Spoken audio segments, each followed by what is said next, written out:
Alors je vous propose au dernier de s'installer, s'il y a cette chaise, je pense que oui. Et je vous propose qu'on commence. Il reste des places devant pour ceux qui veulent voir quelque chose au graphique qu'on présentera. Merci à tous d'être venus ce soir aussi nombreux. Et notamment certains sont venus de loin, je les en remercie. En fait, vous m'avez enlevé une épine du pied, et la seule que j'avais ce soir, qui était celle de la hantise de la chaise vide. J'avais vraiment peur de ça, vous me l'avez enlevé en l'espace de quelques minutes. Merci à vous. Merci à la mairie d'avoir prêté ce grand local ce soir. Donc un grand merci à la mairie. Merci à tous ceux qui m'ont aidé à préparer cette conférence, notamment au point de vue technique. Je pense à Gaëtan pour la préparation de la salle et tous ceux qui ont donné un coup de main, bien sûr, pour la mise en place. Je pense à Gilles également pour la partie micro, sonorisation, à Fabrice qui est notre caméraman. Donc rassurez-vous les enfants, c'est pas la télé, donc c'est juste pour nous. Ça aurait été bien. Merci également à tous les artisans commerçants qui ont répondu à chaque fois positivement à mes appels, et désolé pour ceux que je n'ai pas sollicités. Et enfin, un grand merci à ma famille. Est-ce qu'elle est au complet? Oui, elle est au complet, moins une. Alors, ils ont supporté un certain nombre de soirées un peu rébarbatives, pour dire les choses telles qu'elles sont, puisque leur papa travaillait sur cette conférence, et mon épouse en particulier, qui n'est pas là, qui arrivera tout à l'heure, a bien sûr mes principaux remerciements. Et enfin, merci à René, qui va nous faire une petite introduction. Alors cette soirée va se dérouler en 4 temps, de durée totalement inégale. Une courte introduction par René Padernoz, notre conseiller général. Ensuite, je rentrerai dans le dur de la conférence, si je puis dire, si je puis m'exprimer ainsi, avant d'échanger avec vous. Alors, on fera quelque chose d'assez interactif, puisqu'un certain nombre d'entre vous sont certainement spécialistes de l'un ou l'autre des domaines qu'on va aborder ce soir. Et tout ça s'achèvera sur, pour ceux qui auront encore un petit peu d'énergie et de temps, autour d'un pot. Vous avez vu qu'on a commencé à installer, il y en a encore bien plus, donc il y a vraiment de quoi durer un moment. Comme on a beaucoup de choses à se dire, je cède immédiatement la place à René, qui va introduire cette conférence. Ben déjà, pour ceux qui sont venus de loin, on souhaite qu'ils soient venus en covoiturage, déjà, pour commencer. Pourquoi faire la première partie de Christophe? Parce que Christophe a quand même eu le mérite de décider de faire une réunion publique pour informer les gens gratuitement par les temps qui courent. Je trouve que c'est pas courant et que ça mérite un soutien que je vais faire d'une manière très brève. Moi, je vais parler du passé. C'est pas que les hommes politiques soient forcément des hommes du passé. Naissance de la Terre, environ 4,5 millions d'années. Divers organismes vivants, 2 millions d'années environ, jusqu'à 500 millions d'années. Alors il y a le stylo qui devrait faire quelque chose, tout ça. Après, on en est là. Il y a déjà une grande partie de passé. Naissance de la vie, tout ici, un peu, de environ 2,5 millions d'années à 500... Comment 2,5 milliards d'années à 500 millions d'années. Et puis, on en arrive vers le Quaternaire, ici, où les derniers temps sont 12 000 ans. C'est les dernières glaciations qu'il y a eu dans le secteur. Je vais vous passer un exemple local. Vous avez ici la chaîne de la dent du chat qui est ici, la Charvoise qui est là. Ici, c'est des choses qui ont environ 170 millions d'années ici. Ici, vous avez le mont de Lierre, avec le Haut-Saumon, ici, où il y avait un collègue avant, aux alentours de 100 millions d'années, la création. Les Alpes, le Revard, environ 30 millions d'années, bien après. Vous avez le lac du Bourget, qui est ici, qui, dans le temps, allait bien plus loin. Il rejoignait les lacs de Saint-Jean-de-Chevelu, il rejoignait le Rhône, ici. C'était tout un grand lac. En fin de compte, le but est de dire qu'il y a des choses qui sont très anciennes, où durant ces périodes se sont accumulé divers organismes qui sont décomposés, qui ont formé du charbon, du gaz divers, pas forcément ici, un peu de partout, et c'est ce dont va vous parler après Christophe. Ça c'est simplement le mont du Chat, où en fin de compte on arrive à voir certaines failles ici. Je leur souhaite bonjour pour le tunnel, pour la suite. La végétation cache globalement le chiméridgien ici, qui est de 160 millions d'années à peu près. Ça c'est les travaux des scientifiques, c'est une carte géologique tout simplement, hein. Chiméridgien 160, vous en avez dans les gorges de la Balme, les grandes falaises, c'est du chiméridgien, 160 millions d'années. Vous avez du bâtonien, bajocien, c'est le plus ancien ça, il y en a en allant à Chana, c'est environ 180 millions d'années. Un exemple, quand vous êtes dans les gorges de la Balme et que vous allez vers ce qu'on appelle la Vierge, gorge de la Balme 160, les grandes falaises, vers la Vierge c'est du Valanginien 130, il y a déjà 30 millions d'années qui se sont écoulées entre les deux phénomènes géologiques. Énorme, a priori. Ça c'est un soulèvement du mont du Chat. Vous avez au début quelque chose de classique. Les Alpes se sont soulevées aussi ici il y a environ 30 millions d'années du côté d'Aix-les-Bains. Ça a fait une poussée. Au fil du temps, vous avez des érosions. Et là, on va passer carrément à un autre temps, un autre étage. Je dirais, ici, vous avez eu des glaciers. Yann doit être par là-dessous. Vous avez eu 4 recouvrements de glaciers entre 300 000 et 10 000 ans. Il y avait 1 km, 1000 mètres de glace qui étaient au-dessus de nous, qui allaient jusqu'à Lyon. Et puis, au fil des temps, vous avez eu toute une série d'érosions qui a mangé une partie de tout ça. Un exemple, les Alpes sont plus abruptes, vers chez nous c'est déjà un peu plus lissé, vous allez en Auvergne c'est encore moins abrupt, c'est encore plus calme, et puis vous allez en Bretagne, on voit même plus les montagnes qui ont été mangées par le temps. Donc traduit en clair, ce qu'on trouve dans le coin à environ 200 millions à 145 millions, vous avez eu des recouvrements aux alentours de 23 millions d'années en arrière à 5 millions d'années en arrière, des choses tectoniques avec les Alpes qui se sont élevées après, vers 30 millions d'années. On a eu des climats tropicaux, vous avez un exemple, un musée à Serrin, à Marchand, c'est au-dessus d'Inimont, au-dessus de Belair et vers Luis.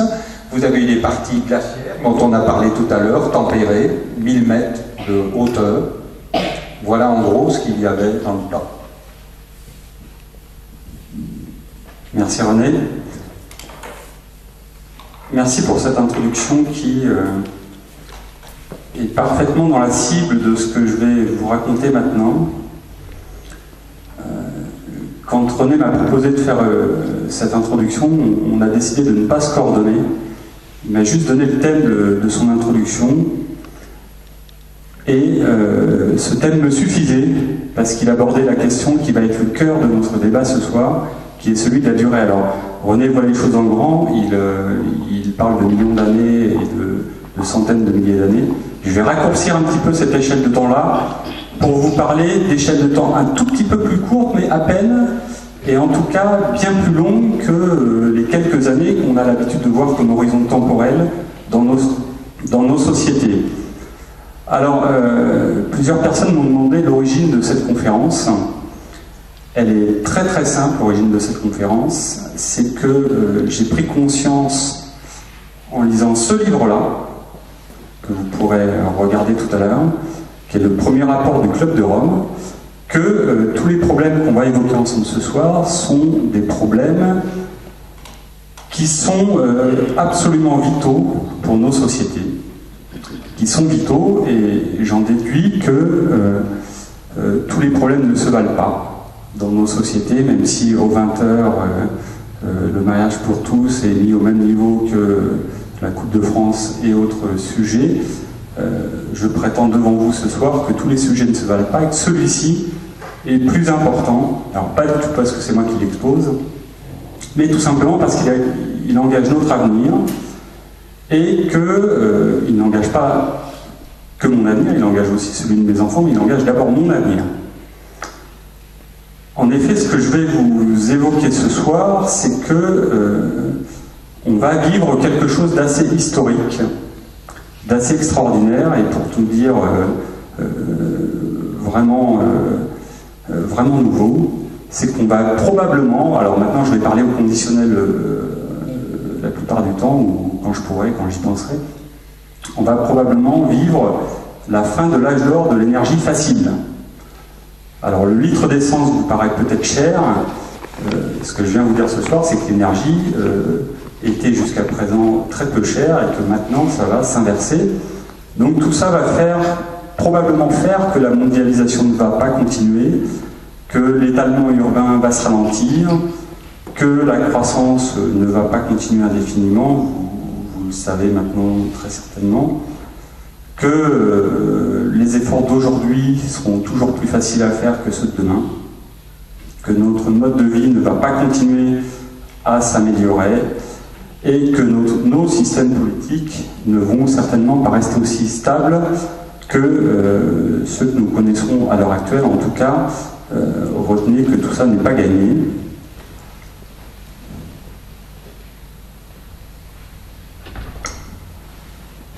Alors ça, c'est la conclusion. Donc je vous ai donné la conclusion. Et maintenant, je vais vous expliquer le pourquoi de cette conclusion qui n'engage que moi. Je vous rappelle que ce soir, je ne suis pas là à titre professionnel, je suis là à titre privé. Et ce que je vais vous présenter est le résultat d'un certain nombre d'études faites essentiellement le soir et le week-end, et donc qui n'engagent pas le CEA ni l'INES, évidemment, même si on parlera un tout petit peu de solaire dans cette affaire-là. Et donc je vais certainement enfoncer un certain nombre de portes ouvertes. Si certains d'entre vous s'intéressent au monde de l'énergie, eh bien ils vont certainement connaître l'essentiel du discours que je vais tenir ce soir, donc je m'excuse pour cela. En tout cas, pour les jeunes qui sont là, les plus jeunes, j'ai une très bonne nouvelle, qui est un corollaire des premières informations que je vous ai livrées, c'est qu'on a un défi absolument phénoménal qui est celui de changer le monde.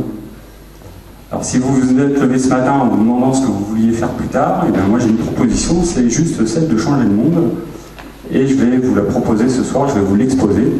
Il me semble que c'est un défi assez intéressant pour rentrer dans l'histoire et donc pour y passer un petit peu d'effort et d'énergie. Parce que si on réussit ce coup-là, eh bien, on parlera de nous comme on parle aujourd'hui de Christophe Colomb qui a découvert l'Amérique, ou que les gens qui ont fait la Révolution française, etc. On sera exactement dans les livres d'histoire comme ça. Et je dois dire que c'est un caractère assez passionnant. Donc, ben voilà, on va en parler. On va en parler, mais pour en parler, il faut comprendre la base de tout ça. Et la base de tout ça, puisqu'on va parler ce soir d'énergie, que ça va être le cœur de l'exposé, il faut d'abord se rappeler de ce que c'est que l'énergie. Alors l'énergie, avant de se refléter dans le prix de votre facture de gaz ou d'électricité, avant de se refléter dans ce que vous coûte votre plein d'essence, avant qu'on lui impute quelques vices ou quelques vertus, et je pense à l'énergie nucléaire par exemple quand je dis ça, eh bien l'énergie c'est d'abord une grandeur en physique. C'est d'abord une grandeur en physique, et comme c'est une grandeur en physique, c'est quelque chose qui obéit à des lois qui ne sont ni des opinions politiques, ni des opinions tout court d'ailleurs, ni des religions, ni des slogans, ni des pensées éphémères, ni tout un tas de choses comme ça. Si l'énergie c'est une grandeur en physique, ça veut dire que l'énergie obéit à un certain nombre de lois qui sont des lois immuables et qui ne souffrent pas d'exception. Et il se trouve que l'énergie, on en a dans tout ce qu'on fait. Alors on en a quand on modifie la forme d'un objet. Tous les ouvriers modernes vous le diront, quand on extrude, quand on tronçonne, quand on scie, quand on perce des objets, eh bien, il y a de l'énergie qui intervient là-dedans. Quand on modifie une composition chimique, de l'énergie intervient dans un sens ou dans l'autre, tout ça est irréversible. C'est d'ailleurs la première forme d'énergie que notre corps a utilisée et qu'on utilise toujours quand on mange. Il y a de l'énergie quand on modifie une vitesse, qu'on ralentisse ou qu'on accélère. Il y a de l'énergie quand on modifie une température, quand on chauffe cette salle, ou quand on la refroidit, ou quand j'ai mis tout à l'heure le vin blanc au frais. Ça, c'est la deuxième bonne nouvelle. Il y a de l'énergie quand on modifie quelque chose dans un champ de force. Je vous donnerai un exemple tout à l'heure, mais si vous montez sur le toit de votre maison, c'est un peu plus dur que si vous descendez dans votre jardin. C'est vrai aussi pour tous les objets qu'on met en mouvement dans des champs magnétiques ou électriques, par exemple. Il y a de l'énergie quand on modifie une composition atomique, c'est ce que fait le Soleil à longueur de temps avec la fusion thermonucléaire. C'est ce que nous faisons également dans les centrales nucléaires avec la fission nucléaire. Il y a de l'énergie, enfin, quand vous faites bronzer au soleil d'été, quand vous découpez un objet au laser, etc. C'est-à-dire quand il y a de l'interaction rayonnement-matière. Autrement dit, il y a de l'énergie dans tout ce qu'on fait. Tout ce qu'on fait, absolument tout ce qu'on fait. Il y a de l'énergie qui intervient dans ces processus. Ce qui, incidemment, m'amène à vous dire que dans cette affaire-là, si on a un problème d'énergie, eh bien, il ne suffira pas d'aller embêter un industriel dans un coin. Ça ne pourra pas se résoudre aussi simplement, puisqu'il y a de l'énergie partout. Partout. Autrement dit, dire qu'il y a de l'énergie partout et que c'est ce qui permet de modifier les choses, c'est de dire que l'énergie, c'est l'unité de mesure de la transformation du monde. C'est-à-dire, quand on va quantifier cette affaire-là, la quantité d'énergie qui sera à notre disposition sera le reflet quasi exact de notre capacité à modifier le monde qui nous entoure. Alors, cette courbe vous montre que posséder beaucoup d'énergie, c'est un phénomène très récent dans l'histoire des hommes. Pour revenir aux échelles temporelles que René a évoquées en introduction, on n'est pas du tout dans cette affaire-là sur des millions d'années, des centaines de millions d'années. On joue sur des échelles temporelles qui sont de l'ordre de quelques centaines d'années. Vous avez ici, en ordonnée, la quantité d'énergie disponible par homme, en moyenne mondiale, par an, depuis 1860 jusqu'à nos jours. Et cette quantité d'énergie, vous voyez qu'elle a subi une très forte croissance depuis un peu plus de 100 ans, 150 ans. On est passé de 1500 kWh par personne et par an. Alors, l'unité, je vais vous l'expliquer dans un instant, à 23 000 kWh par personne et par an. Ça, c'est une moyenne mondiale. Alors, un Français, moi, vous, on a évidemment plus que 23 000 kWh par personne et par an. Ce qui veut dire qu'on a eu une capacité à changer le monde qui nous entoure multiplié par 15 au moins, depuis 150 ans. Ce que vous pouvez également observer sur ce graphique, c'est que à chaque fois qu'il y a eu une augmentation de la disponibilité d'une énergie pour l'homme, il y a eu un certain nombre de révolutions. La révolution du charbon, qui a eu lieu à la fin du 19e siècle, elle a conduit l'Angleterre à devenir la maîtresse des mers et pour ainsi dire la maîtresse du monde. Depuis, la quantité de charbon était restée relativement stable, bien que les autres énergies se soient développées. Donc vous voyez que les énergies se sont empilées au cours du temps et pas du tout détruites les unes les autres. Et le surcroît d'énergie que vous voyez pour le charbon ici, là, depuis 10 ans, à peu près depuis 10-15 ans, c'est essentiellement dû à la Chine, qui recommence, et on le verra plus tard, à utiliser le charbon en masse. Vous voyez que la grande quantité d'énergie du XXe siècle, c'est le pétrole et le gaz, donc ça va constituer l'essentiel de ma première partie. Le bois, alors je suis désolé pour les deux couleurs, là, il ne passe pas très bien, le bois c'est cette quantité-là. Vous voyez qu'elle est restée relativement constante, cette quantité au cours des âges, au moins depuis 1860. Ce qui veut dire quoi? Ce qui veut dire qu'on en a utilisé en fait de plus en plus. Pourquoi? Parce qu'en 1860, il y avait 1 milliard d'hommes sur Terre et qu'aujourd'hui on est 7 milliards.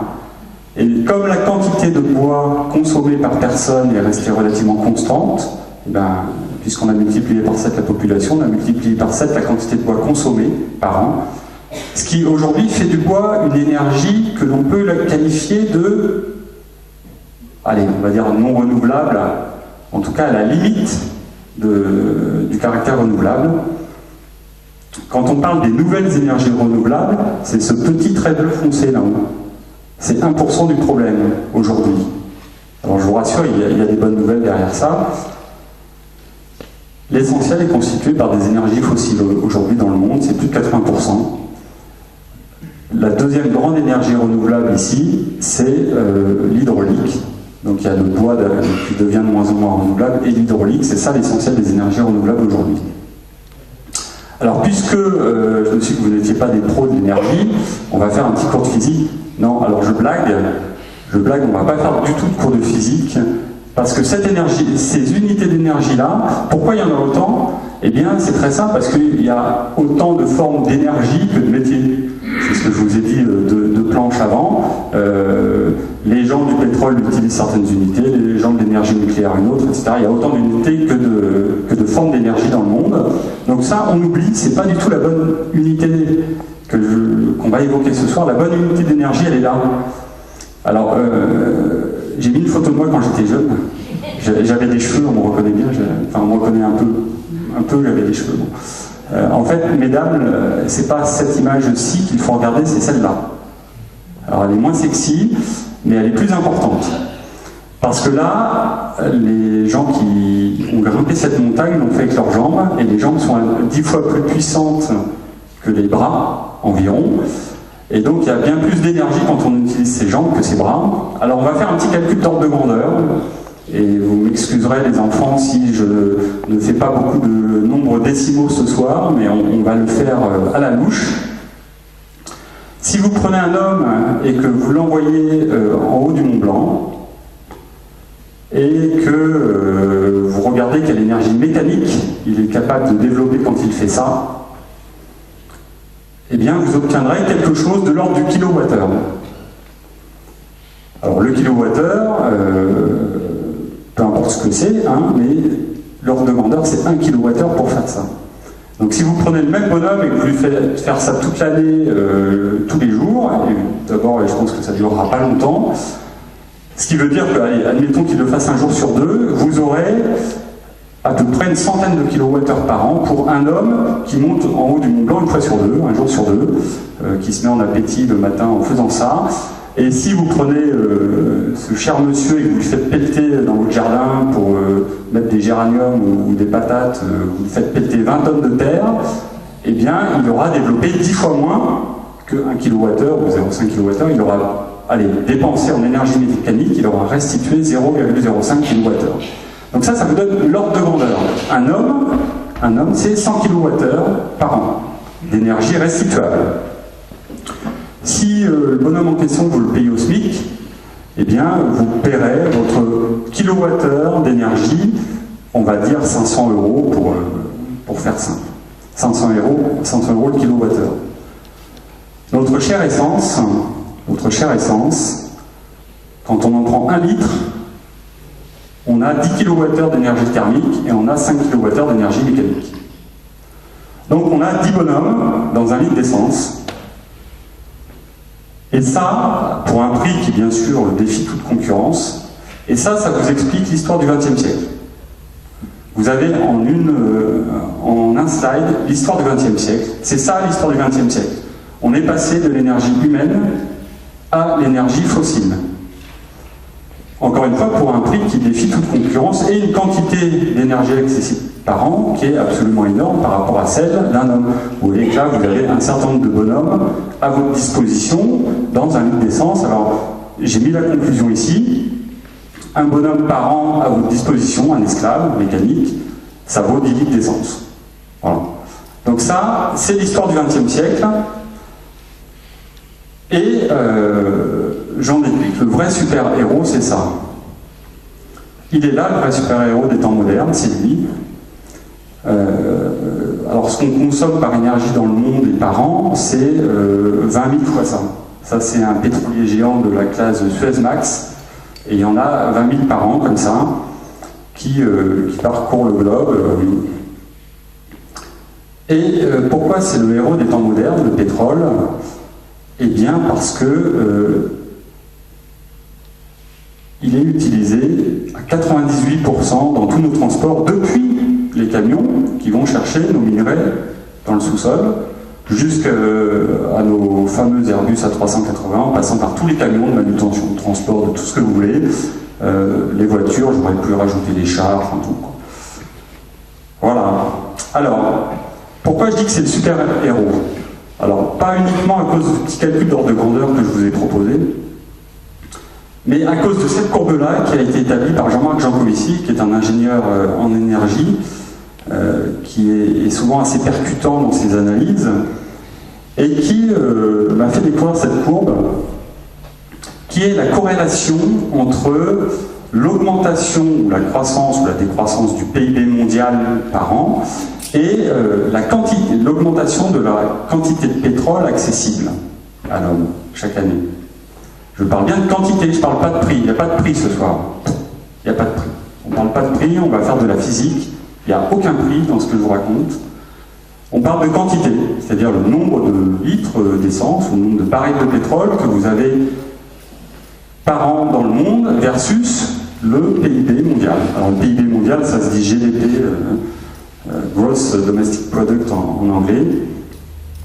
Et vous voyez quelque chose d'extrêmement intéressant, vous voyez qu'il y a une corrélation parfaite, vous voyez même que souvent les pics de production ou de décroissance du pétrole précèdent de quelques années les chutes ou les augmentations de PIB mondial.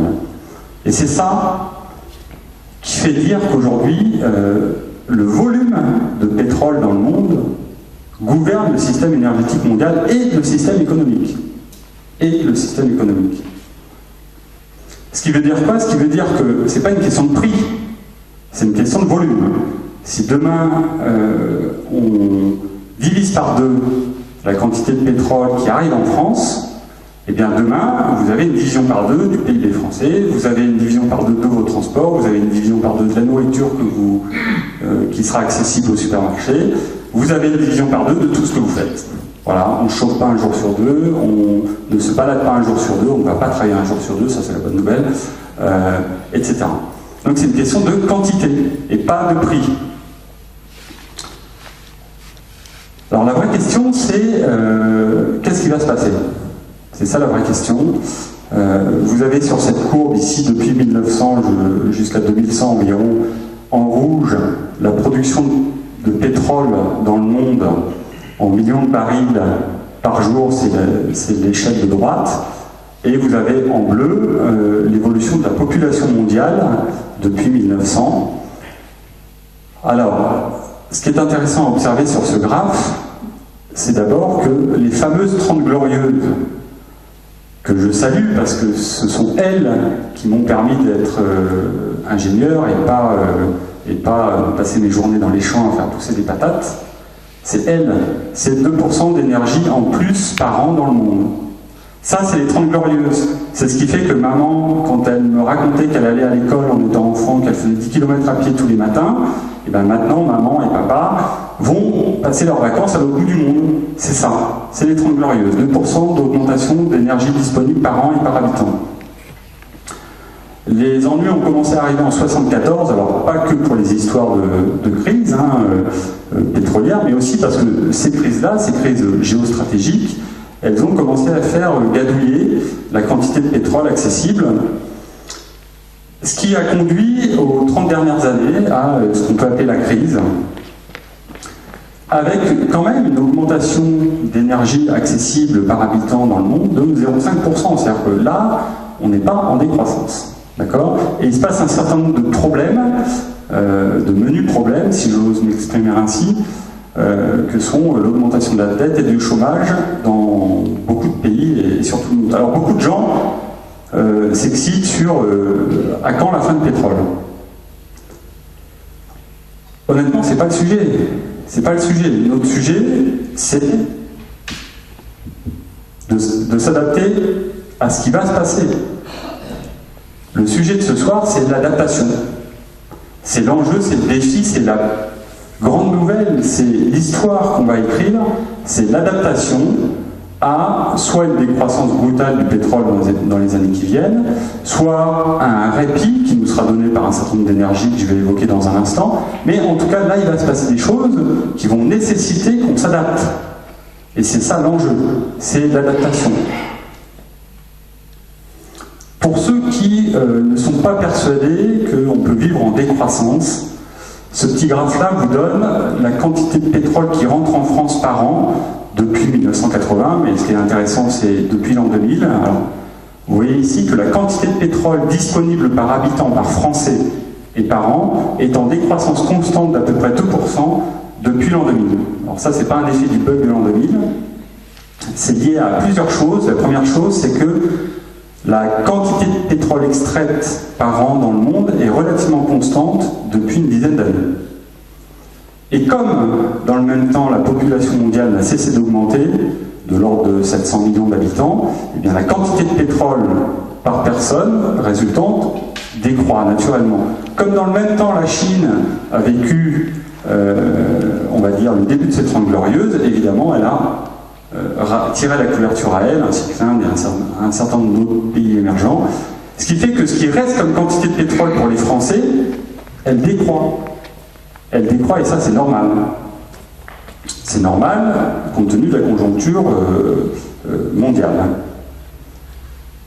Et enfin, pour en terminer avec le pétrole, ça c'est une courbe qui est un tout petit peu compliquée, je vais vous l'expliquer en 2 mots, qui est fondamentale à comprendre, qui vous explique pourquoi M. de Margerie, qui est le patron de Total, lorsqu'il vous explique qu'il suffira de mettre un peu plus d'argent dans les puits de pétrole pour avoir un peu plus de pétrole, eh bien ça n'est plus vrai.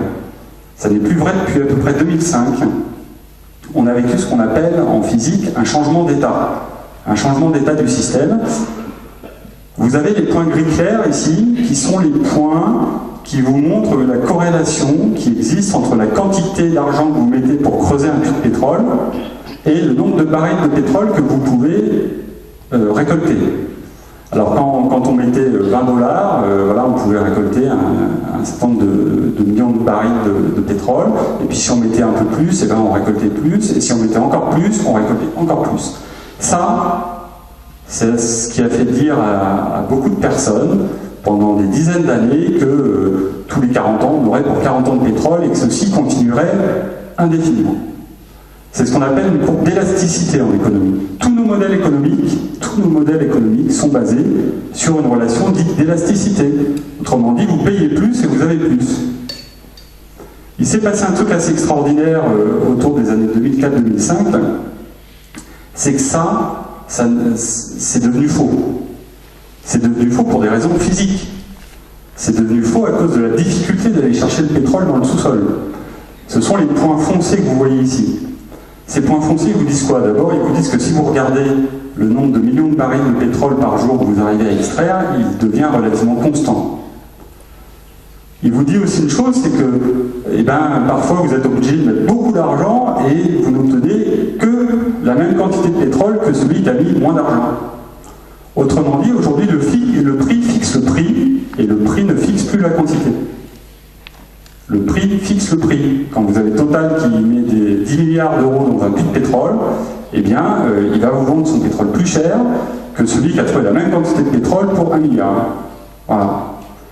Et ça, en physique, c'est très important. Si vous faites ça, que vous ne faites pas ça avec le pétrole, mais vous mettez de l'eau à bouillir, l'eau devient gazeuse, et bien vous avez un changement de pente comme ça quand vous mesurez son volume et sa température. C'est un changement d'état en physique. Donc là, c'est la physique ce qu'on fait là. Et ça vous explique qu'aujourd'hui, les prévisions sont à la baisse pour le pétrole parce que, physiquement, on a de plus en plus de mal à en trouver et ça ne dépend pas de la quantité de capitaux qu'on arrive à mettre pour creuser des puits de pétrole. Alors moi, quand j'ai vu cette courbe, la courbe précédente, qui est une courbe établie par M. David King, M. David King, c'est un grand bonhomme, il a été le conseiller spécial à l'énergie de Gordon Brown et de Tony Blair dans les années 2000 à 2008 en Grande-Bretagne. Et suite à ses mandats politiques, il a eu le temps de se poser un petit peu, il a établi ce genre de courbe. Alors moi, quand j'ai lu ça dans le magazine Nature, qui est un grand magazine scientifique, une grande revue scientifique, je me suis dit, je vais quand même aller vérifier ces affaires-là. Et donc j'ai pisté sur Internet depuis 6 mois les grands champs de pétrole qui ont été découverts ces dernières années. Je me suis dit, tout ça ne peut pas être vrai. C'est pas ce que j'entends à la télé, j'entends tous les jours ou presque qu'on découvre des nouveaux puits de pétrole, donc je vais aller pister tout ça. Alors ça, le champ géant du Kashagan, c'est le plus important gisement de pétrole qui a été découvert en 30 ans, et il représente à peu près 15 milliards de barils. Alors 15 milliards de barils, évidemment quand on lit ça dans le journal, on se dit ça y est, c'est gagné, hop, je rentre chez moi, j'ai la belle vie, c'est fini, il n'y a plus de problème de pétrole. Sauf Sauf que la consommation mondiale, c'est 30 milliards de barils par an. Donc quand vous trouvez un champ à 15 milliards de barils, eh ben, vous avez 6 mois de consommation mondiale. Et ça, c'est le plus grand champ qu'on ait découvert en 30 ans. Parce que les champs géants d'Arabie Saoudite et autres ont été découverts bien avant ça, et depuis on tape dedans. Alors j'en ai pisté plein comme ça, hein. J'essaye presque tous les jours, ou en tout cas toutes les semaines, de pister des champs qui sont découverts dans le monde. Le champ là, du Maroc, qui a été annoncé à grand renfort de publicité, 3 milliards de barils, pouf, un dixième d'année, donc un mois, quoi. Celui d'Ouganda, 400 millions de barils, 5 jours de consommation mondiale.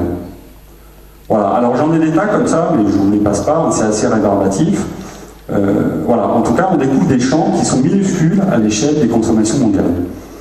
Alors vous me direz, c'est pas grave, puisqu'il y a des bonnes nouvelles qui sont annoncées dans les journaux, c'est qu'on va avoir maintenant des pétroles dits non conventionnels. Alors c'est vrai, il y a des pétroles non conventionnels qui arrivent. Ce sont des pétroles qui, soit ont vécu le cycle de formation du pétrole conventionnel, mais qui ne se sont pas retrouvés piégés aux mêmes endroits, c'est-à-dire pas dans des roches réservoirs, comme c'est le cas pour le pétrole conventionnel, qui se retrouvent piégés dans des trucs un peu plus compliqués, un peu moins sympas à aller extraire, typiquement dans des sables ou dans des roches comme ça, ou dans des choses comme ça. Ce qui veut dire que ce sont des pétroles assez pauvres, qui seront essentiellement utilisés dans l'industrie chimique pour faire de la construction ou des routes, ou pour injecter dans des chaudières à fioul lourd, quoi. Mais en tout cas, très peu pour le transport. Et je vous ai dit tout à l'heure que si l'argent est le nerf de la guerre, la voiture ou le transport c'en est le sang, et bien ces pétroles lourds-là ne répondront pas au problème. Alors ces pétroles lourds, il y en a plein, ils ont plein de noms, notamment on les appelle les pétroles de schiste ou les schistes bitumineux. Alors là, vous avez l'exemple de l'Australie, dans lequel on a trouvé un gisement de 200 milliards de barils, c'est-à-dire 7 ans de consommation mondiale. Alors ça a été annoncé à grand renfort de presse, cette affaire-là, et puis juste après, vous lisiez dans les journaux, mais on ignore encore si l'extraction est économiquement viable. Alors ça veut dire quoi cette affaire-là? Ça veut dire qu'en fait sur 200 milliards, on est à peu près sûr d'en extraire la moitié, facilement, enfin à grand renfort quand même de débauche d'énergie, mais pas beaucoup plus. C'est ça que ça veut dire quand on lit ça dans les journaux, à cause de la nomenclature utilisée dans les pétroles. Donc vous voyez qu'on s'en sort non pas pour des centaines d'années, mais pour quelques années. Un autre type de pétrole non conventionnel, c'est ça, c'est ce qu'on appelle les sables bitumineux. Alors les sables bitumineux, c'est le pétrole dont les éléments volatiles se sont échappés parce que le pétrole est resté piégé dans du sable. Et donc ces affaires-là, ça contient essentiellement du bitume, comme son nom l'indique. Là, vous avez une photo des sables bitumineux de la province d'Alberta au Canada, qui représentent aujourd'hui les plus grands gisements de sable bitumineux au monde en exploitation. Et l'exploitation, ça donne ça. Ça, c'est l'exploitation sur des centaines d'hectares pour avoir du pétrole lourd, dit schiste bitumineux ou sable bitumineux. Donc je vous souhaite bon courage si vous voulez avoir ça dans votre jardin. L'impact environnemental de ces affaires-là est absolument colossal. On peut faire ça dans des contrées où il n'y a personne, on peut s'autoriser ça dans des contrées où il n'y a personne. Faire ça chez nous, évidemment, c'est absolument inenvisageable.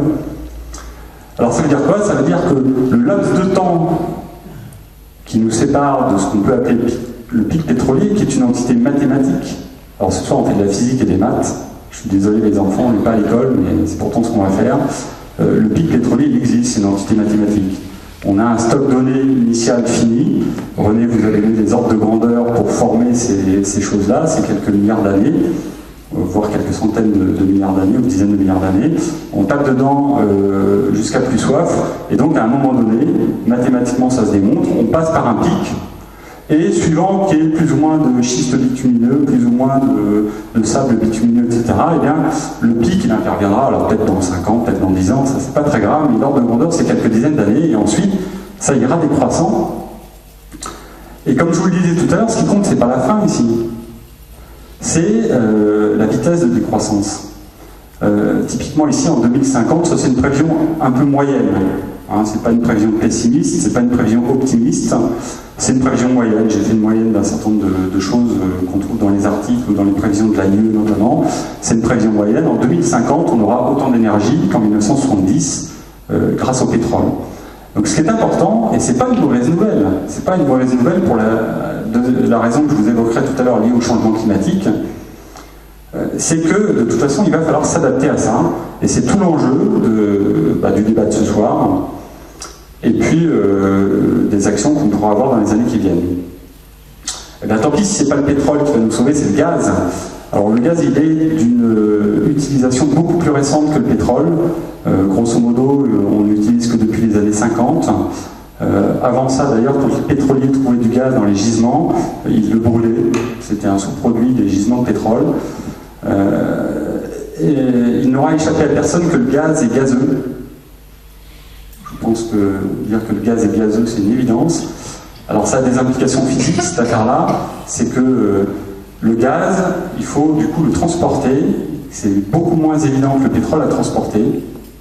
Souvent, il faut le liquéfier, notamment où il faut tirer des grands gazoducs. Donc, pour le transporter, c'est beaucoup moins simple que pour le pétrole. Et du coup, quand on arrive à le transporter loin, eh bien, on s'efforce de l'utiliser le plus rapidement possible une fois qu'il est arrivé à bon port. Et donc, on s'en sert pour le résidentiel, c'est-à-dire pour le chauffage des maisons. Certains d'entre vous, je pense, se chauffent au gaz. On l'utilise dans l'industrie et on l'utilise pour fabriquer de l'électricité.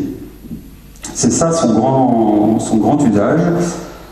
Et pour le gaz, l'Europe se trouve dans une situation tout à fait particulière, qui est assez unique dans le monde, c'est que pour l'Europe, le pic de gaz est déjà passé. Le pic de gaz, il a eu lieu, le pic de production de gaz, il a eu lieu dans les années 2006.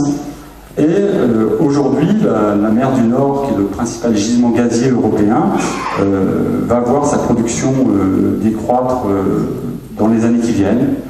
Et donc le début de décroissance ici que vous voyez, eh bien, il va s'accentuer. Vous me direz, tout ça c'est pas grave, il y a les gaz de schiste. Alors les gaz de schiste vont nous sauver. L'exploitation des gaz de schiste, c'est ça. Maintenant, je pense que vous le savez, vous l'avez probablement entendu. Le gaz de schiste, c'est un gaz qui est le pendant des pétroles lourds pour le gaz naturel. Donc c'est un gaz qui a été piégé dans des réservoirs ou des roches qui sont beaucoup moins sexy que les roches réservoirs pour le gaz naturel. Ce qui veut dire qu'aller extraire ces choses-là, c'est plus compliqué. C'est non seulement plus compliqué, donc vous avez entendu parler des techniques de fracturation hydraulique qui obligent à faire des puits très régulièrement. Et c'est non seulement plus compliqué, mais en plus c'est éminemment plus capitalistique que pour le gaz naturel, parce que l'exploitation d'un puits de gaz de schiste, ça va très vite en décroissant. Donc quand vous avez trouvé du gaz de schiste dans un des puits, chaque rond là c'est un puits, il y en a tous les kilomètres. Encore une fois, je vous souhaite bon courage si vous l'avez dans le jardin. Ça veut dire au moins que le voisin sera embêté aussi. Eh bien, là, quand vous avez trouvé du gaz de schiste là-dedans, la première année, tout se passe très bien. Et puis, au bout de 2 ans, il n'y a pour ainsi dire plus rien. Et donc, la limite de rentabilité, elle est de l'ordre de 2 ans. C'est-à-dire que si vous voulez maintenir une production constante de gaz de schiste, eh bien, vous êtes obligé de forer en permanence. Alors ça tombe très bien, il y a 15 jours, hein, Berlin, enfin c'est passé dans le journal Le Monde, Berlin a annoncé qu'il autorisait l'exploitation des gaz de schiste en Allemagne. Et donc voilà ce qu'on lit. Alors on va faire un petit exercice ensemble. On va décrypter ce message qui est sorti dans Le Monde. Berlin veut autoriser l'extraction de gaz de schiste.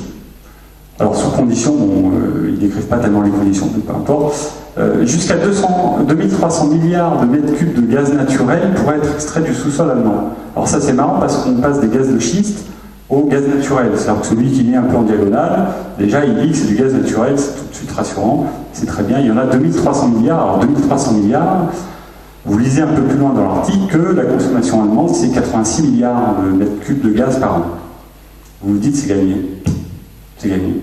Hop, plus de problème. On arrête la conférence de Christophe Mangeant, il n'y a plus de problème. comme je vous le disais, gaz naturel, c'est gaz de schiste. Pourrait être extrait, alors ça, dans le langage des énergéticiens, quand on met pourrait être, ça veut dire qu'on fait référence aux réserves qu'on appelle les réserves 3P. 3P, c'est-à-dire que c'est pas celles qu'on a à coup sûr sous nos pieds, c'est celles qu'on a à coup sûr sous nos pieds, ça c'est prouvé, plus celles qu'on estime être sous nos pieds de façon quasi certaine, avec une très bonne probabilité d'atteinte, et puis celles possibles, c'est-à-dire on se dit, bon, bah, finalement, s'il y en a telle quantité, il y en a probablement un peu plus caché en dessous, donc c'est les quantités de 3P. Il faut savoir que statistiquement, pour toutes les énergies fossiles, quand on tape dans un stock 3P, on en extrait à peu près 50%. C'est-à-dire que votre stock de 2300 milliards de mètres cubes, il passe en fait à peu près 1000 milliards de mètres cubes. Et si vous regardez les vraies consommations de l'Allemagne, qui, je vous le rappelle, est en train de décommissionner 22 gigawatts d'énergie nucléaire, puisqu'ils arrêtent peu à peu leur centrale nucléaire, si vous regardez la consommation actuelle, elle est plutôt proche de 100 milliards de mètres cubes par an, d'accord? Et si vous faites le pari, qui est un pari physique, que l'énergie nucléaire allemande va être remplacée pour partie par du gaz, vous êtes à un taux d'exploitation du gaz qui va augmenter, puisqu'on va avoir besoin d'un peu plus de gaz que la consommation actuelle, puisqu'on va retirer de l'énergie nucléaire. Donc si vous faites le calcul, eh bien, vous vous retrouvez avec une quantité de gaz de schiste que les Allemands vont se mettre à exploiter, qui va être plutôt proche de la dizaine d'années. Donc vous êtes passé d'une bonne nouvelle à une nouvelle qui est un peu moins bonne, qui est que la bonne nouvelle, la promesse du journal, c'était que c'est gagné, on en a pour 2 générations de gaz de schiste. Si vous retranchez les aspects physiques, c'est-à-dire la difficulté d'aller extraire ce machin-là, vous tombez à une dizaine d'années. Et puis si vous retranchez le fait que la consommation de gaz va nécessairement augmenter puisque les Allemands décommissionnent leurs centrales nucléaires, eh bien, vous tombez à moins d'une dizaine d'années. Encore une fois, on n'est pas dans les échelles de temps, même si on parle de durabilité, on n'est pas dans les échelles de temps que René a évoquées tout à l'heure. Donc on a un problème même dans les effets d'annonce qu'on fait. Alors tant pis, il y a toujours une solution au problème, donc on va utiliser le charbon.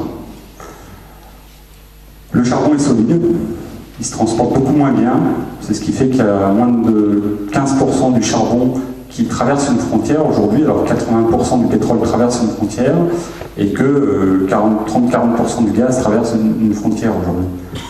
Donc le charbon est beaucoup plus régional comme énergie. Alors de mémoire, les grands pays producteurs aujourd'hui, c'est pas la France, ça n'aurait échappé à personne, c'est les États-Unis, la Russie, la Chine, l'Australie et l'Inde. Voilà, donc c'est pas chez nous que ça se passe tout ça. Pourtant, il y en a des quantités assez colossales de charbon. Il y en a pour une centaine d'années de production ou de consommation constante. Bon, ça tue quelques milliards par an, mais ça, c'est tous les ans. Donc, certains diront que c'est moins grave. Ce que je ne partage pas comme avis, mais c'est comme ça. Et ça m'amène à la deuxième partie de cet exposé, qui est que, certes, il y en a relativement beaucoup, on est à une centaine d'années. J'estime, pour ma part, que c'est peanuts, une centaine d'années de production. Hein, compte tenu des échelles de temps qui nous intéressent quand on parle de durabilité, 100 ans, pour moi, c'est pas la panacée, c'est pas la solution ultime. Et en plus, si on brûle ces 800 milliards de tonnes de charbon qui sont sous nos pieds, eh bien, on émettra dans l'atmosphère, et ça va m'amener à la deuxième partie, on émettra dans l'atmosphère par an 70 milliards de tonnes de CO2, d'équivalent CO2, et ça nous amène à des augmentations de température mondiale de l'ordre de 6 degrés. Alors 6 degrés, ça ne vous parle peut-être pas, c'est le scénario le pire qu'envisagent les climatologues aujourd'hui. Je vais y revenir en seconde partie. Alors le clap de fin pour en finir avec cette première partie, c'est que heureusement, il y a des énergies renouvelables qui vont nous sauver. Ça, c'est ce que je vous dis, même si ce soir, il n'y a pas de dogme dans ce que je dis, évidemment. Il n'y a pas de vérité toute faite. Ce que je dis n'engage que moi, mais je prétends, ou je pense, ou je suis persuadé que les énergies renouvelables vont nous sauver.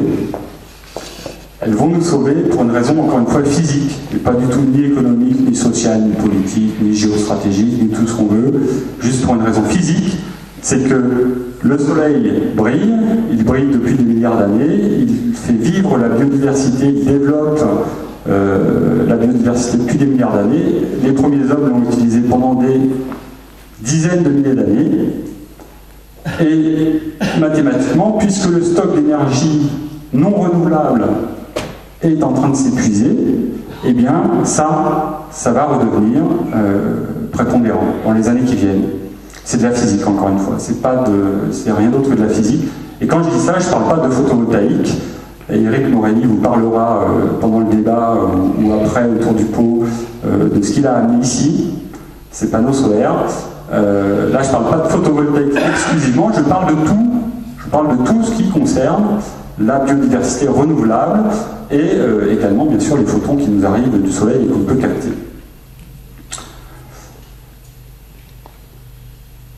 En conclusion de cette première partie, au XXe siècle, les énergies fossiles ont amené, on va dire, au façonnage du siècle passé, ont amené aux Trente Glorieuses, ont amené à tous les progrès que nous connaissons aujourd'hui, à toute la facilité, à tous les acquis sociaux, les retraites à 60 ans, la tertiarisation de l'économie, ce qui fait qu'aujourd'hui je travaille essentiellement dans un bureau et pas dehors. Toutes ces choses-là sont le fait du XXe siècle à cause des énergies fossiles. Ça a tellement façonné le XXe siècle que ça a façonné notre système énergétique et notre système économique. Il s'en est suivi, alors on voit rien, c'est un sujet que je n'aurai pas le temps d'aborder ce soir et pourtant ça vaut une conférence. Il y a eu la croissance démographique qui a suivi l'explosion de quantité de ressources et d'énergie abondantes sur Terre. On est passé grosso modo de 1 milliard d'habitants à 7 milliards d'habitants. Ça a eu un certain nombre de conséquences désagréables qu'on va payer un jour, enfin on va essayer de moins le payer possible, mais en tout cas on va le payer un petit peu. La pollution, j'y reviendrai dans un instant, l'épuisement des ressources halieutiques et des ressources de la biodiversité. Ce que vous voyez ici, c'est un truc moyennement marrant, c'est ce qui est arrivé à nos amis d'Arabie Saoudite. Entre l'an 2000 et l'an 2012, ils ont eu la joyeuse idée, puisqu'ils avaient plein d'eau dans leur sous-sol, d'aller puiser dedans pour faire des céréales. Alors personne n'en a parlé dans les journaux. Pendant 10 ans à peu près, ils ont eu une production céréalière grâce à des superbes champs de maïs et de blé comme ça dans leur désert. Ils ont eu une production de céréales relativement importante qui les rendait presque autosuffisants en céréales. Évidemment, à force de puiser dans des nappes phréatiques fossiles, non renouvelables, eh bien, tout ça a fini par s'écrouler. En 2012, la production, zéro. Zéro. Et donc, vous avez lu dans les journaux que l'Arabie Saoudite achetait des terres en Éthiopie et au Soudan. Ben, c'est pour ça. C'est juste pour ça. C'est juste une question d'énergie. En l'occurrence, une ressource non renouvelable qu'on est allé puiser jusqu'à plus soif. Et ça, dans le livre que je vous ai montré tout à l'heure, Denis Meadows a dit quelque chose qui m'a fait réfléchir et qui me fera toujours réfléchir jusqu'à la fin de mes jours. Il a dit « Toute l'eau sur Terre finit un jour dans nos verres ». Voilà. Donc quand on pollue comme ça, un jour ou l'autre, ça finira dans nos verres. Et aujourd'hui, 25% de l'eau mondiale est polluée comme ça. Alors que de mauvaises nouvelles, mais non, le changement arrive, le changement c'est maintenant. Eh bien le changement effectivement c'est maintenant, pour la raison que je vous ai expliquée tout à l'heure. Que de mauvaises nouvelles. Je vous rassure, il y en aura des bonnes après. Alors non content d'épuiser nos ressources, on flanque tout ça dans l'atmosphère, on flanque le résidu de tout ça dans l'atmosphère, et il est en train de se passer ce qu'on appelle le changement climatique. Et je crois qu'il ne faut pas perdre beaucoup d'énergie aujourd'hui à convaincre les derniers irréductibles que le changement climatique est d'origine humaine. Ça, c'est pas moi qui le dis, c'est Nicolas Hulot, qui dit la chose suivante, qui dit qu'il y a un certain nombre de preuves qui se sont accumulées depuis quelques années maintenant, et qui rendent ce changement climatique absolument certains d'origine anthropique. D'ailleurs, l'Académie des sciences, vous l'avez peut-être lu, a fini par reconnaître en 2012, fin 2012, que le changement climatique était à peu près 10 000 fois plus rapide que ce qu'il devrait être s'il était créé par la nature. Et étant scientifique moi-même, j'ai tendance à croire ces gens-là quand ils finissent par l'avouer. Alors vous voyez là, mais je vais passer très rapidement parce que je vais m'attacher au cas de la Savoie.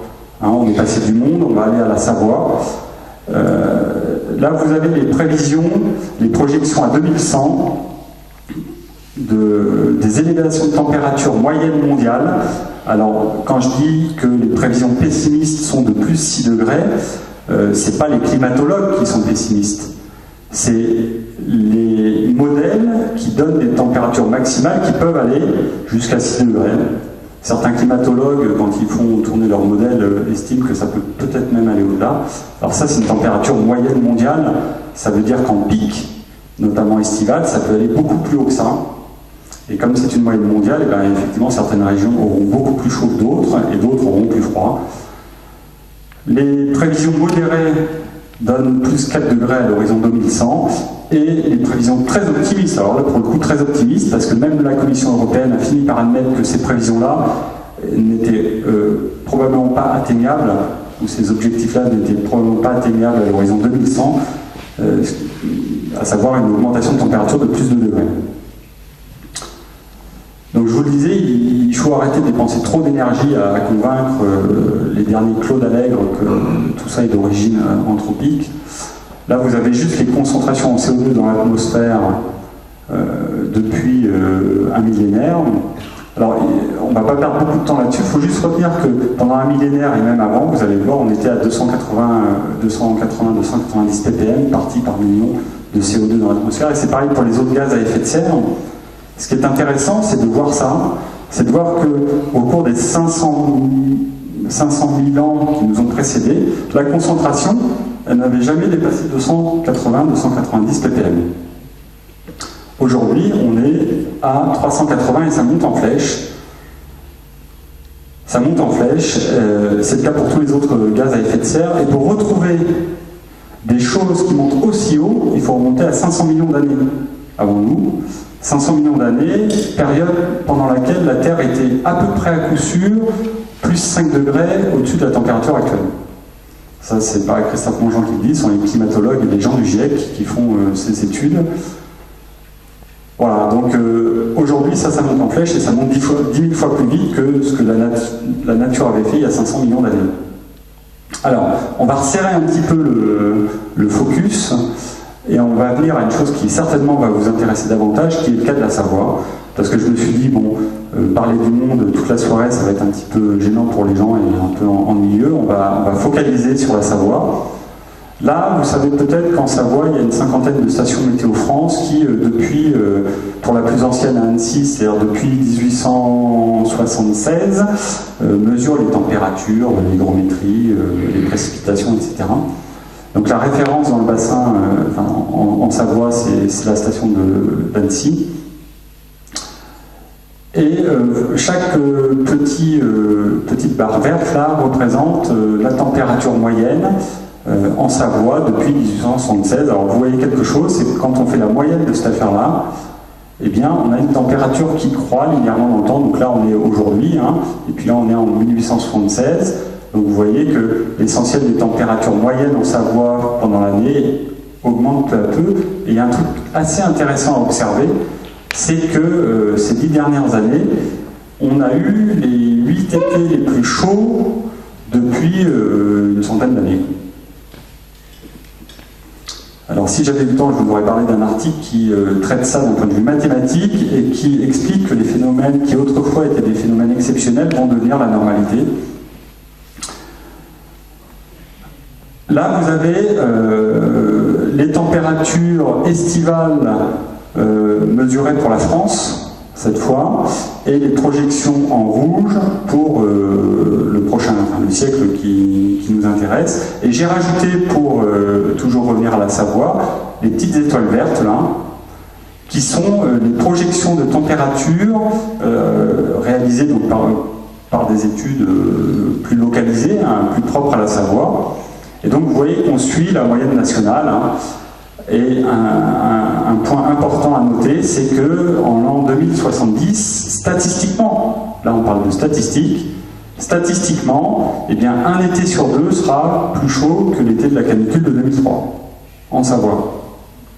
À cette époque-là, les scientifiques qui ont réalisé ce genre d'études ont écrit que à peu près 50%, la moitié du domaine skiable savoyard aura disparu, notamment toutes les stations en dessous de 1500 mètres d'altitude, et que les rendements agricoles auront chuté de 33%, un tiers. Voilà. Ça, je passe rapidement, c'est pour vous dire qu'en 2003, effectivement, les cantons de l'Est, c'est-à-dire l'avant-pays, nous, on a été plus impactés l'été, et que l'hiver, puisqu'il y a eu aussi une sécheresse l'hiver 2003-2004, c'était plutôt les cantons de l'Est, comme diraient les Québécois, qui ont été les plus impactés. Alors, est-ce que le fait que ça se réchauffe, ça va faire beaucoup moins d'eau, par exemple? Ça, c'est une question qu'on peut se poser. Alors, curieusement, non. A priori, non. Les climatologues pensent que pour la Savoie, les quantités de précipitations vont rester relativement constantes en moyenne savoyarde, mais ça va être relativement inégal en Savoie. Alors, vous avez ici, par exemple, pour Bourg-Saint-Maurice, les mesures qui ont été effectuées depuis 60 ans, à peu près. Vous voyez qu'en moyenne, on a même tendance à augmenter un poil. Si vous allez près de Modane, eh bien vous verrez qu'au contraire ça chute, et en moyenne savoyarde, eh bien ça restera constant, d'après ce que disent les climatologues quand ils se projettent dans les 100 ans qui viennent. Donc il n'y aura a priori pas de déluge ni de sécheresse massive. Et puis vous me direz, tout ça c'est pas grave parce qu'on peut skier. On peut skier, c'est la bonne nouvelle, et c'est chouette d'ailleurs. Sauf que voilà, l'évolution de la quantité de neige, du cumul de neige, alors ça c'est une station près de Bourg-Saint-Maurice, vous voyez que c'est absolument sans appel, il y a à peu près 33% de la quantité de neige qui a disparu en l'espace de 50 ans, à tel point que le nombre de jours de neige annuel, le nombre de jours de neige, c'est le nombre de jours pendant lesquels il y a plus de 30 cm de neige sur les massifs, enfin au niveau des stations de mesure. Eh bien, il est passé de 60 jours jusque dans les années 80, 60 jours par an. Il y avait 60 jours par an, plus de 30 cm de neige dans ces stations-là. Et eh bien, aujourd'hui, ça n'est plus que 30 jours.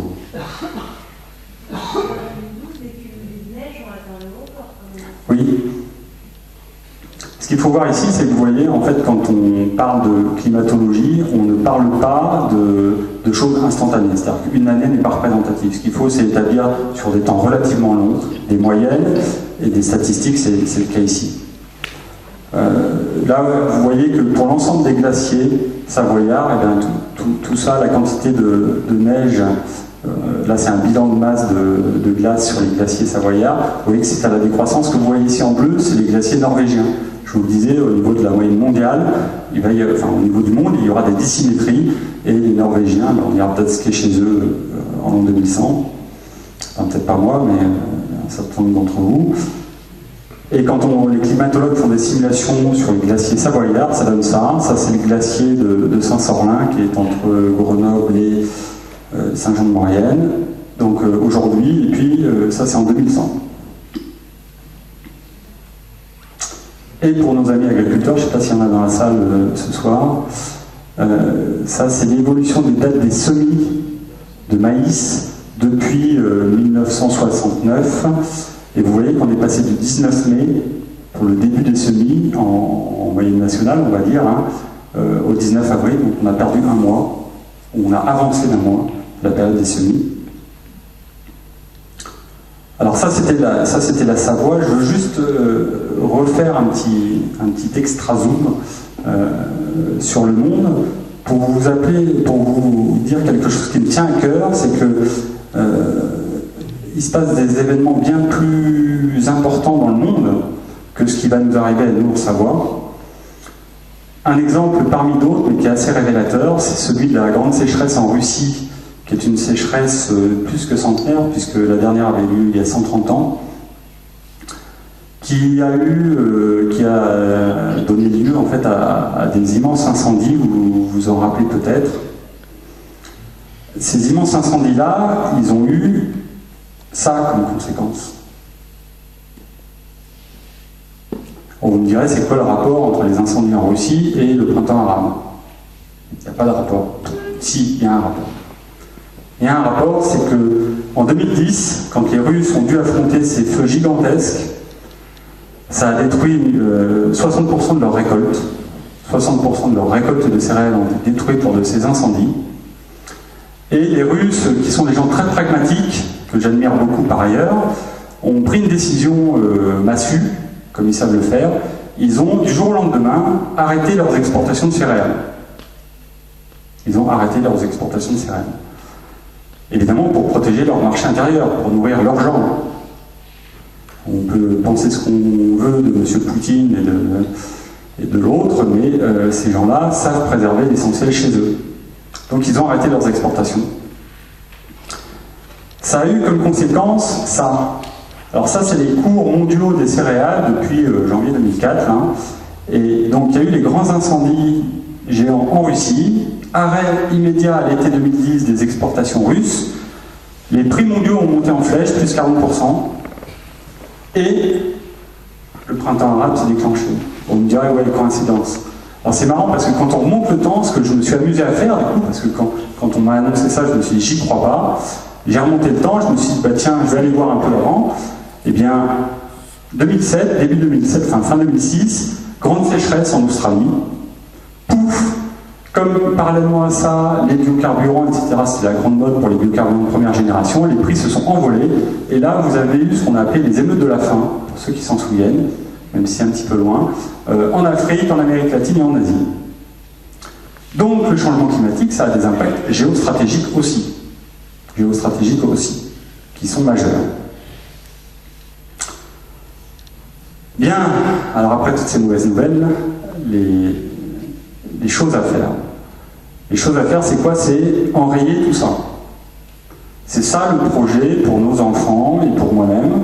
Et c'est pour ça que je suis là devant vous ce soir. Quand je vous disais que c'est vital, je pense que c'est vital. L'enjeu, c'est d'enrayer tout ça. Si on arrive à faire ça, on sera dans les livres d'histoire. Très clairement. Si on n'y arrive pas, on sera aussi dans les livres d'histoire. Mais pas pour la même raison. Donc moi, je souhaite qu'on soit dans les livres d'histoire pour la bonne raison. C'est-à-dire qu'on soit dans les livres d'histoire pour dire que ce qu'on va faire dans les 20 ans qui viennent, dans les 50 ans qui viennent, c'est mieux que d'aller sur la Lune, c'est mieux que la Révolution française, c'est mieux que la découverte des Amériques. Ce qu'on va faire, c'est ça. C'est ça qu'on nous invite à faire. Parce que le monde, du coup, il faut le changer. Et ce que je suis venu vous dire ce soir, c'est que c'est possible. C'est possible si on se fixe des objectifs. Alors, des objectifs, il y en a. Déjà fixé par l'Europe. Vous savez que l'Europe, quantitativement, ne pèse pas très lourd dans le monde, pas très lourd, c'est 5% de la population mondiale et c'est 15%, enfin c'est une vingtaine de pourcents du PIB mondial, c'est 15% seulement des émissions de gaz à effet de serre, donc de la pollution atmosphérique, on va dire, du monde. Et pourtant, pour les raisons que je vous ai évoquées avant, notamment vis-à-vis du fait que elle allait manquer la première de ressources fossiles, eh bien l'Europe a pris les devants, a été très tôt consciente du risque qu'il y avait à tout ça, et donc a enclenché un certain nombre de processus, dont le plus célèbre, peut-être, vous connaissez très certainement, s'appelle le paquet énergie-climat, qui a été adopté d'ailleurs sous la présidence française en décembre 2008, et qui vise à remplir les 3 objectifs suivants, qui sont de diminuer à horizon 2020 nos pollutions par gaz à effet de serre de 20%, d'augmenter le taux de pénétration des énergies renouvelables d'une vingtaine de pourcents en Europe, et de faire 20% d'économie d'énergie en parallèle de tout ça. Alors c'est différencié par pays, hein, mais ça c'est un détail. Ce qu'il faut viser aussi, c'est le paquet énergie-climat de 2050, qui là est beaucoup plus ambitieux, puisqu'on veut diviser par 75%, c'est-à-dire nous divisons par 4, nos émissions de gaz à effet de serre. Et un taux de pénétration des énergies renouvelables qui est de 50% à peu près, suivant les pays, ce qui veut dire qu'un habitant sur 2 sera chauffé, sera éclairé, etc., aux énergies renouvelables. Donc vous voyez que là, autant je vous ai dit beaucoup de mauvaises nouvelles, autant je suis persuadé que si ça devient notre objectif de tous les jours, et si on y arrive, eh bien, peut-être qu'on ne sauvera que l'Europe, mais je suis persuadé qu'on entraînera le reste du monde. Et ça, c'est une bonne nouvelle que je souhaite partager avec vous ce soir, c'est que Je suis de ceux qui pensent que si la France tient ça, si l'Europe tient ça, on embarque tout le monde. On embarque tout le monde avec nous. Je suis absolument persuadé que ceux qui feront ça en premier embarqueront le reste du monde avec eux. Et je crois que l'Europe est tout à fait en capacité de faire ça. En tout cas, j'y crois. Et je vais vous inviter à y croire au travers de quelques exemples. Alors ça, c'est l'Europe. Vous me direz, l'Europe, ouais, c'est loin, c'est gros, c'est machin, c'est tout ce qu'on veut, ça ne me concerne pas. Et parfois, je suis le premier à penser ça comme vous. Alors je me suis dit, je vais faire un exercice qui est assez intimiste, et donc on va le partager ensemble, qui a consisté à dire, bon, je vous ai parlé en première partie du monde, je vous ai parlé en deuxième partie de la Savoie, et bien je vais vous parler en troisième partie de moi. Et ce que je vous ai dit en introduction, c'est que il n'y avait pas de vérité absolue dans ce que j'allais vous dire. Et pour vous le prouver, je me suis dit, bah tiens, plutôt que de donner des bonnes leçons de morale aux gens, je vais m'appliquer quelques petits calculs à moi-même, et je vais voir ce que ça donne. Comme ça, je verrai si je suis en droit de donner des leçons aux gens. Et donc, on passe du monde à la Savoie à Christophe Mangeant. Alors, pourquoi on va passer à Christophe Mangeant ? Parce que je vais vous montrer que 50% du problème est entre nos mains. Pas entre les mains de l'Europe exclusivement, pas entre les mains du monde et des Nations Unies, pas entre les mains du gouvernement français, entre nos mains individuelles, à nous, les nôtres. Chacun d'entre vous. Chacun d'entre vous. Ça, je vais vous le montrer. Parce que je l'ai découvert, moi, en faisant cet exercice pour préparer cette conférence. Alors ça, évidemment, ça va en embêter certains, tous ceux qui pensent qu'il n'y a que le progrès qui va nous sauver, et qu'il suffit d'attendre les innovations technologiques pour que tout soit gagné. Alors ça, si on attend ça, on aura résolu 10% du problème environ. Alors, les chiffres ne sont pas à la virgule près, mais en tout cas, c'est les ordres de grandeur. Attendre exclusivement les innovations technologiques, c'est répondre à 10% du problème. On aura perdu 90% de la partie. Je considère que l'essentiel est entre nos mains et qu'une grosse autre part sera assurée par tout ce qui va nous tomber sur le point du nez, alors qui ne nous fera pas plaisir quand on l'apprendra, qui certainement nous fera changer d'avis quand on voudra voter la prochaine fois et changer de bord, mais néanmoins c'est ce que j'appelle les lois et réglementations, je l'illustrerai tout à l'heure par quelques exemples, mais ça va nous forcer à compléter nos 50% d'efforts.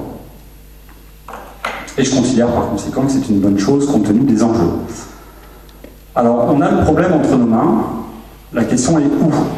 Où est-ce qu'on a des pistes de solutions ? Comment est-ce qu'on va faire pour se tirer de cette affaire-là et pour être dans les livres d'histoire ? Ce que je vous disais, c'est que j'avais appliqué le connais-toi toi-même à ma modeste personne pour essayer de trouver les pistes. Là, heureusement, une amie très chère, il y a quelques mois, m'a dit « Mais Christophe, c'est extrêmement simple, fais ton bilan carbone. Fais ton bilan carbone, tu vas trouver les pistes d'amélioration. Et tu vas même trouver les solutions, du coup. » Donc Zoro est arrivée, elle m'a envoyé l'adresse du site, et ça a donné ça, qui a failli me faire avoir un infarctus. Alors comme c'est très mal écrit et très petit, je vais vous le décrire. Ça, c'est Christophe Mangeant qui arrive avec sa famille, 110 Faubourg son achat, il y a 4 ans, dans une maison ancienne, pas du tout isolée et mal chauffée, puisque c'était une vieille chaudière fuel qui fonctionnait une fois sur deux quand on cognait dessus. Ça, c'est pour revenir à nos amis russes qui aiment bien ce genre de méthode. Voilà le poste du transport, voilà le poste de l'alimentation, voilà le poste de la consommation courante de tous les jours, y compris ce joli PC portable qui a été acheté à cette époque. Alors ça, c'est quoi en ordonnée ici? Vous avez la quantité de pollution atmosphérique émise par Christophe Mangeant quand il arrive en 2009 en Savoie. Et alors on ne voit pas bien les chiffres. Alors les chiffres ne sont pas tellement importants, c'est la somme qui est importante. Mais avant de voir la somme de tout ça, de ma pollution à moi, donc c'est pas la vôtre, c'est la mienne. C'est la mienne, c'est mon problème. Eh bien, vous avez la ligne rouge ici, qui est le seuil de durabilité mondial. Alors encore une fois, on peut être pour la fracture nord-sud et estimer que les gens les plus pauvres auront 2 fois moins de richesse que nous et donc on peut se permettre 2 fois plus de pollution. Néanmoins, ça c'est la moyenne mondiale de durabilité, c'est-à-dire celle au-dessus de laquelle notre empreinte écologique est telle qu'il faut plus d'une planète Terre pour s'en sortir. Et donc j'ai fait la somme, et là j'ai vraiment failli avoir un infarctus. Vraiment. Parce que ma quantité de pollution annuelle, c'est 3,5 tonnes. C'est 3,5 tonnes. Ça m'a fait dire que j'avais 50% du problème entre les mains, parce que si vous calculez la pollution globale française et que vous la ramenez à un Français, c'est 7 tonnes. En effet, ce bilan carbone-là, c'est un bilan carbone pour mes activités du soir, mes transports boulot-dodo et mes week-ends. Ça n'inclut pas ce que je fais au travail et l'énergie que je dépense au travail, et donc la pollution que j'émets 10 heures par jour quand je suis au travail. Même si je suis à l'INES, donc tout le monde sait bien que l'INES ne pollue pas, mais... et donc vous comprenez que ces 3,5 tonnes qui sont la moitié de ce que j'émets en réel à longueur de journée, eh bien en fait j'en ai 3,5 tonnes à ma charge personnellement le soir et le week-end. Ça, les bras m'en sont tombés. Les bras m'en sont tombés. Alors je me suis dit, eh bien on va s'attaquer au problème. Alors c'est pas tout à fait comme ça que ça s'est passé évidemment. Et d'ailleurs, j'ai pas attaqué le problème dans le bon sens, puisque la maison nous imposait quelques travaux, donc on a commencé par le poste logement, et il s'est trouvé qu'on a réalisé un certain nombre de travaux, et que l'on a appliqué les règles qui sont les 3 seules règles de base pour le logement. Il n'y en a pas d'autres, et c'est aussi simple que ça. C'est aussi simple que ça. Isolez votre maison, changer de mode de chauffage, et si possible, à long terme, alors soit faire construire du neuf et faire du BBC, soit avoir le maximum d'énergie renouvelable chez vous, et bien ça sauve la partie du poste-logement. Alors mon ami Philippe, qui est quelqu'un que j'admire beaucoup, qui n'a malheureusement pas pu venir ce soir, aurait dit, en d'autres termes, que le meilleur matériau pour renforcer le réseau électrique français d'électricité, c'est la laine de verre. C'est comme ça qu'il vous l'aurait dit, ça veut dire ça. Ça veut dire que si vous isolez vos maisons, vous avez besoin de moins de gaz, moins d'électricité, moins de tout ce qu'on consomme dans une maison, puisqu'elle perd moins d'énergie. Donc l'énergie la moins chère, c'est celle qu'on ne gaspille pas. Et tout ça, on va être aidé dans ce processus par les réglementations thermiques. La vieille maison de la famille Mangeant du 110 Faubourg Tournachat, elle était là quand on est arrivé. Elle était à peu près, j'ai fait le calcul, effectivement j'étais à 220 kWh par mètre carré par an. Donc j'étais bien dans ce standard-là, version aérée de partout. Et puis les normes, les réglementations ont évolué et amènent les habitants qui se font construire une maison aujourd'hui à avoir une maison très basse énergie, avec en plus des énergies renouvelables obligatoires. Et ça, c'est la maison du futur. Alors, on passerait le design, hein, chacun ses goûts. Mais là, ce qui est important, c'est de voir que la petite voiture au milieu, là, il y a des très belles études à l'INES, par exemple, qui montrent que s'il y a un taux de pénétration des véhicules non fossiles, hein, qui ne fonctionnent pas au pétrole, donc qui fonctionnent avec des réserves d'énergie du style batterie, industrie, gaz comprimé, etc., eh bien, s'il y a un déploiement massif de véhicules comme ça dans les décennies qui viennent, on pourra même s'en servir pour s'éclairer, se chauffer, etc., et renforcer le réseau électrique au moment des pointes électriques. Donc ça, c'est pas des histoires. Évidemment, aujourd'hui, quand il y a 3 malheureuses voitures qui traînent électriques dans la rue, ça ne sert pas grand-chose. Quand il y en aura des millions, certains disent oui, mais ça va tirer sur le réseau électrique au moment des recharges. Alors ça, il y a des gens très intelligents à INES qui s'occupent de ce problème-là et qui vous montrent que si on est intelligent et qu'on répartit la charge dans la journée, ça se passe très bien. Et en plus, le soir, on en aura pour chez nous. Je vous ai dit tout à l'heure que ce n'était pas une question de sous, toutes ces choses-là. Alors j'en suis persuadé, grâce au petit graphe et à la petite étude que j'ai partagée avec Jean-Marc Jancovici sur le sujet. Et donc vous pouvez aller sur son site, lire l'étude en entier, elle fait 4 pages, c'est un petit peu long, c'est un peu compliqué, mais bon. Ça c'est le coût des énergies fossiles ici, en euros par mégawattheure, tel que c'est aujourd'hui et tel qu'on peut en avoir la prévision. Alors on tourne entre 50 et 100 euros de mégawattheure. Et ça, c'est si on fait une projection en disant, voilà, le PIB va continuer à croître de 2% par an, donc la croissance va augmenter dans le monde de 2% par an, il n'y aura pas de crise, il n'y aura pas de taxe carbone, donc on ne va pas être embêté par les écologistes de ce point de vue-là. Et donc, évidemment, alors vous voyez quand même que l'éolien arrive à rivaliser. Dès qu'on met du stockage, puisque vous voyez beaucoup dans les journaux que les énergies renouvelables c'est intermittent, donc c'est un problème de stockage, évidemment ça fait grimper le prix. Et donc on a un problème de prix par rapport aux énergies concurrentes, fossiles. Et là on a l'éolien offshore, c'est-à-dire l'éolien en mer, et vous voyez qu'il est toujours plus cher, donc on dit c'est perdu. Alors maintenant, si vous considérez que la croissance, comme je vous le disais en introduction, ne va pas se poursuivre, qu'on va rester sur un plateau ondulant de croissance qui ne sera pas un mal, hein, parce qu'on parle de croissance du PIB. La croissance du PIB, ça n'est pas la croissance de votre richesse. Je vais vous donner un exemple tout bête. Si demain vous multipliez par 2 le coût d'acquisition d'un appartement à Paris, vous augmentez artificiellement de quelques pourcents le PIB français. Parce que vous doublez les taxes, vous doublez les transactions, vous doublez tout un tas de choses comme ça. Et comme dans le PIB, il y a ce genre de choses, eh bien, sans rien faire, pas un pet d'énergie en plus pour vous, vous avez augmenté artificiellement le PIB français. Donc, ici, là, qu'est-ce qui se passe? On a simplement dit, ben voilà, la croissance ne va pas augmenter, la croissance du PIB ne va pas augmenter, et en plus, il va y avoir une taxe carbone. Il va y avoir une taxe carbone. Eh bien, qu'est-ce qu'on observe? C'est que les énergies fossiles, celles dont je vous ai parlé pendant une demi-heure, en vous annonçant des mauvaises nouvelles, elles vont coûter plus cher, et les énergies renouvelables, elles vont coûter moins cher. Et c'est la raison pour laquelle j'ai conclu ma première partie en disant, à terme, c'est sûr que les énergies renouvelables redeviendront moins chères, c'est sûr. Tout simplement parce que les prévisions aujourd'hui de prix, et c'est pour ça que je ne voulais pas parler trop de prix ce soir, c'est qu'elles sont le reflet de ce qu'on met derrière les hypothèses. Si vous mettez des hypothèses du système économique actuel, évidemment, le fossile reste moins cher, parce que vous partez d'hypothèses qui sont biaisées à la base.